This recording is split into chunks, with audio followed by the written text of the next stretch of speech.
प्रणाम।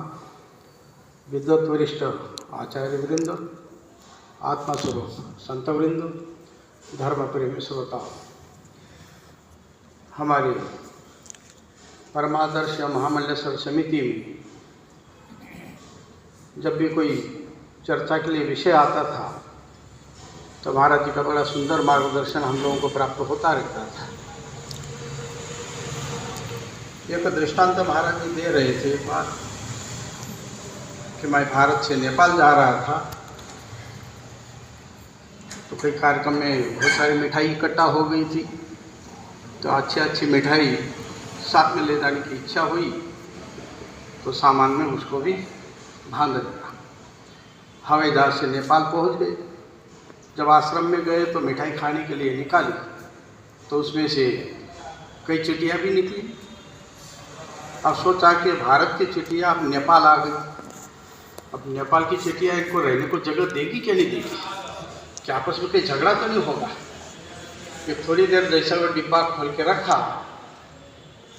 तो भगवत कृपा से चिटियों में एक सूंघने की शक्ति होती है, तो नेपाल की चिटिया वहाँ आने लगी।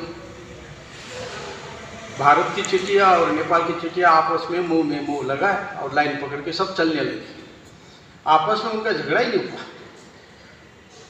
वैसे हम लोगों के देखने में भी ऐसा दृश्य आता होगा, लेकिन हमने उस पर अंदर जाकर कोई चिंतन किया नहीं होगा। लेकिन महाराज जी ने जो चिंतन दिया बड़ा विलक्षण, कि भारत की चिटिया और नेपाल की चिटिया इनका आपस में क्या रिश्ता था पता नहीं, लेकिन लाइन पकड़ के सब वो बिल के अंदर चली गई। कभी उनका झगड़ा नहीं हुआ। उनसे तो हम ज़्यादा ज्ञानी हैं। हमारे अंदर परमपिता परमात्मा ने चिंतन के लिए और उन्नति के लिए बहुत बड़ा क्षेत्र रखा है, तो हम लोग कैसे रहने चाहिए, हम लोगों ने आपस में मिलकर कैसा काम करना चाहिए।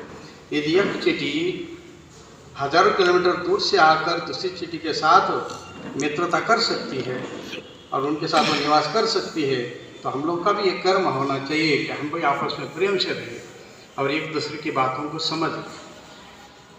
जब भी मैं यहाँ पर आता था तो महाराज जी बड़े प्रसन्नता से मिलते रहते थे। जब भी बैठने का प्रसंग आता था तो महाराज जी तुरंत शास्त्र का कुछ न कुछ विषय चिंतन के लिए रख देते थे। संसार चलाते चलाते ये आश्रम एक व्यावहारिक सत्ता में प्रपंच ही है, लेकिन उसमें रहते हुए हम आध्यात्म का चिंतन कैसे करें, ये महाराज जी ने हमें जीवन में दिखा दिया। और रात को मैं महाराज जी के पास बैठा था, भागवत कथा का चिंतन का प्रसंग रखा।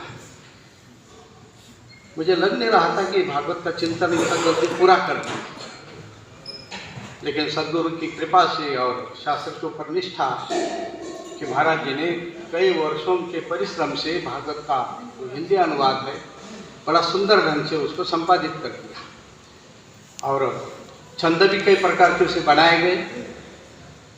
पढ़ने के बाद ऐसा लगता है कि जैसे आप भगवान वेद व्यास जी बोल रहे हो और सामने आप समझ रहे हो, सब अपने आप शास्त्र का ज्ञान होने लग जाता है। ये कार्य उन्हीं के हाथ से संपादित होता है जिनकी शास्त्र के ऊपर निष्ठा हो और सद्गुरु का जिनके ऊपर आशीर्वाद हो। महाराज जी के हाथ से भी ये कर्म यहाँ पर भागवत कथा का बड़ा विलक्षण संपादित हो गया। मैंने जब उसको देखा और समझने का प्रयास किया तो ज़्यादा उसमें अंदर जाकर चिंतन करने की ज़रूरत नहीं। अंदर जाकर जो चिंतन करना होता है वो शब्दों में सामने रख दिया। सद्गुरु की कृपा से ये कार्य संपन्न हुआ, ये हम प्रत्यक्ष देख सकते हैं कि ब्रह्मलीन महाराज श्री का ये कृपा प्रसाद समाज के लिए किस रूप में हमारे सामने उपस्थित हुआ है। जिनको महाराज जी ने उत्तराधिकारी के रूप में स्थापित किया, उनके अंदर भी बड़ी योग्यता पहले से प्रदान कर दी और हम लोगों को मल्लेश्वर समिति में ऐसे एक शब्दों के छंदों के एक आचार्य प्राप्त हुए हैं। तो हम भी आपको को बड़ी भाग्यशाली मानते हैं कि महाराज जी का शरीर जब तक था तब तक संत मल्लेश्वर समिति को अच्छा मार्गदर्शन प्राप्त होता रहा और आगे चलकर ये समिति को आगे बढ़ाने के लिए एक विद्वान आचार्य हमें समिति को प्रदान किया। ऐसे महाराज श्री के चरणों में मैं प्रणाम करता हूँ।